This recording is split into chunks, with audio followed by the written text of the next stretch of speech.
আসসালামু আলাইকুম এবং স্বাগতম সবাইকে। আজকে আমি আরেকটি অলৌকিক ঘটনা নিয়ে এলাম। খেজুর গাছের গুড়ির আর্তনাদ, হাদিস থেকে। ঘটনাটি মহানবী হজরত মুহাম্মদ সাল্লাল্লাহু আলাইহি সাল্লামের প্রতি সাহাবীদের এবং এমনকি জড় পদার্থেরও ভালোবাসার প্রমাণ বহন করে।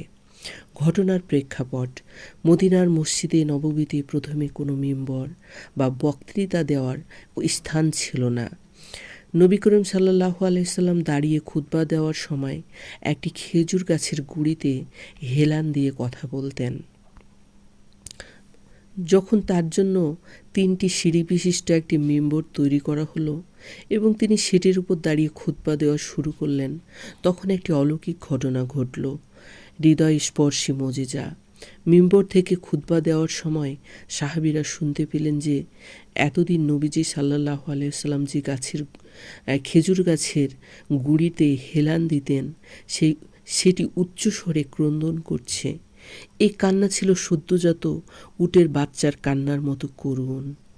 গাছটি কাঁদছিল, কারণ সে নবীজি সাল্লাল্লাহু আলাইহি সাল্লামের সংস্পর্শ থেকে বঞ্চিত হয়ে গেছিল।